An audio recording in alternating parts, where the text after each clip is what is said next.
역사 속의 미친놈 시리즈 첫 번째 주인공 알렉산더 대왕의 유년기부터 주기까지 이야기했습니다. 사실상 본격적인 미친 짓은 주기 후부터니 잡설 없이 바로 이어가 봅시다.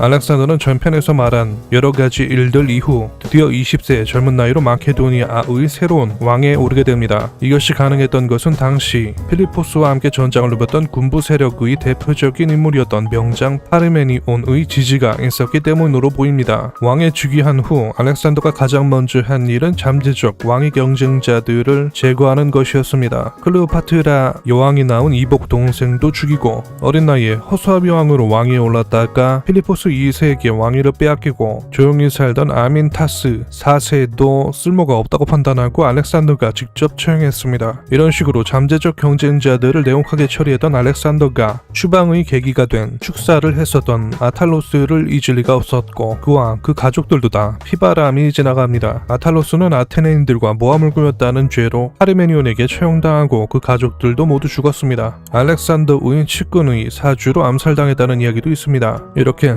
주변 정리를 신속하게 끝내지만 알렉산더에게는 바로 그리스 전체의 반란에도 직면하게 됩니다. 그동안 마케도니아가 그리스의 맹주로 군림할 수 있었던 것은 필리포스 2세가 코린토스 동맹의 의장이었기 때문이었습니다. 왠지 용어가 어려워서 와닿지 않는다면 이유 같은 것이었다고 생각하시면 됩니다. 유럽연합에서 현재 독일이 존나장 센 의장국 역할을 하고 있지 않습니까? 이것보다 조금 더 약한 상태가 마케도니아이고 조금 더 느슨한 이유가 코린토스 동맹이라고 보시면 되겠습니다. 바로 와닿죠? 약간 문제는 위대한 군주였던 필리포스 2세가 허망하게 갑자기 죽어버리면서 24 정도의 애송이가 왕이 되었으니 당연히 그동안 유지했었던 지역의 균형이 흔들리는 것은 당연한 현상이라고 할 수 있겠습니다. 근데 알렉산더가 누굽니까? 미친놈 아닙니까? 18살에 40년간 무패한 테베의 최강 신성부대도 때려부순 게 알렉산더입니다. 20세의 알렉산더는 미친놈 비긴즈 그 자체였습니다. 처음 각지에서 반란이 터졌을 때 신하들은 정치적, 외교적인 방법으로 풀어보자고 조언했는데 타고난 미친놈인 알렉산더는 자기 기병 3,000명을 이끌고 바로 테실리아로 달렸습니다. 엄청나게 신속한 대응이었는데 테실리아는 뭐 해볼 것도 없이 알렉산더에 의해서 제압되었고 테실리아 병력을 받고 알렉산더가 또 다른 반란국을 노려보자 각 도시에서 사절을 보내 용서를 구했습니다. 알렉산더는 죄를 묻지 않는다는 선처를 함으로써 크게 번졌을지도 모르는 반란은 깔끔하고 빠르게 정리되었습니다. 그리고 그로부터 1년 뒤, 그러니까 기원전 335년 알렉산더는 페르시아 원정을 준비하면서 일단 북쪽 국경을 안전하게 두고자 트리키아로 출정,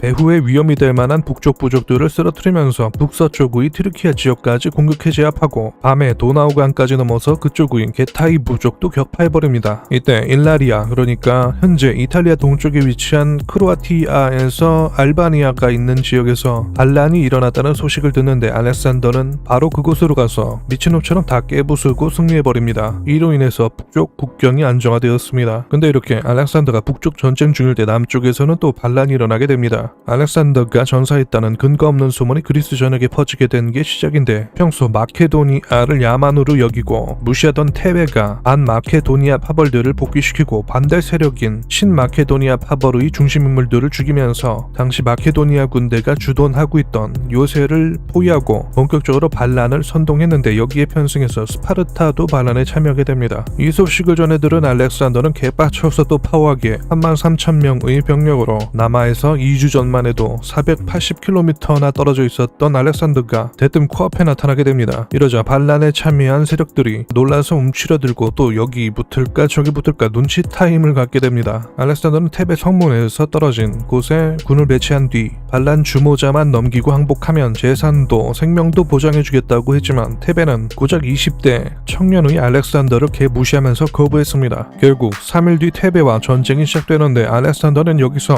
한 성문에 빈틈이 생긴 것을 발견하고 여기로 침입해 성내로 군대를 진입시키고 격렬한 시가전 끝에 결국 승리하게 됩니다. 승리 후 알렉산더는 테베의 남자들을 전부 학살하고 여자와 어린이는 노예로 팔았습니다. 테베는 본보기 삼아서 철저하게 파괴하고 불태워서 멸망해버리고 말았습니다. 정복자들에게는 볼 수 있는 항복에겐 관용, 저항에게는 무자비한 응징을 알렉산더도 벌였던 것입니다. 이 지역의 쌍벽이던 테베와 아테네 중 테베가 그렇게 박살이 나버리자 아테네는 완전히 겁을 먹고 투항하게 됩니다. 알렉산더는 위의 패턴대로 투항하는 나라에게는 관용을 베풀었습니다. 이 사건은 그리스 전역을 공포에 몰아넣고 알렉산더에게 덤빌 마음을 갖는 이들은 완전히 사라져버리게 되었습니다. 내부 반란들을 싸그리 처리한 알렉산더는 이제 페르시아 정복을 시작하게 됩니다. 페르시아 원정은 다음 편에 하기로 하고 쓸데없는 사족을 좀 달면 당시 알렉산더가 이렇게 미친놈처럼 신속하게 수많은 반란들을 제압하고 앞으로도 활약하게 되는 이유는 본인의 기량도 있었겠지만 군사적으로 마케도니아의 기병이 많았기 때문이기도 했습니다. 그리스 지역은 기본적으로 보병이 중심이었는데 알렉산더가 이끄는 군대에는 기병들이 비율적으로 좀 많았다고 합니다. 기동성을 중시하는 알렉산더는 이로 인해서 적재적소에 빠른 대응력을 보일 수 있었습니다. 그리고 전혀 상관없는데 나중에 나를 미친놈 중 하나라서 넘어갔지만 디오게네스라는 사람이 있거든요. 알렉산더와 디오게네스이라는 그때 소개하도록 하겠습니다. 이놈은 다른 영역에서 정말로 전설적인 미친놈인데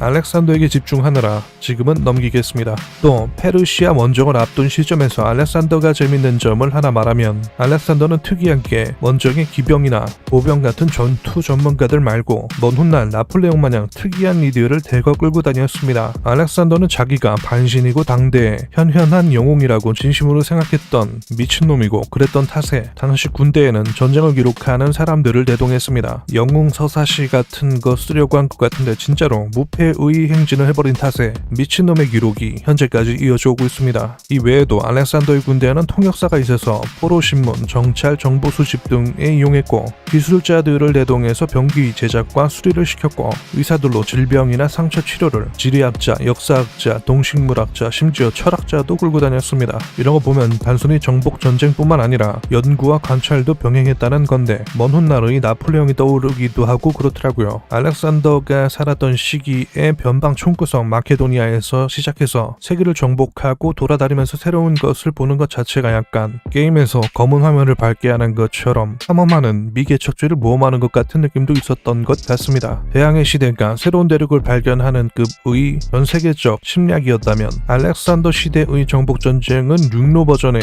확장 전쟁이라고 할까? 목표가 좀 더 뚜렷하고 명확했던 게 후대라면 고대 시대의 알렉산더는 좀 더 후대보다는 느슨한 미지와의 조 같은 개념도 있었지 않았을까? 개소리를 해보면서 이번 편은 끝내겠습니다.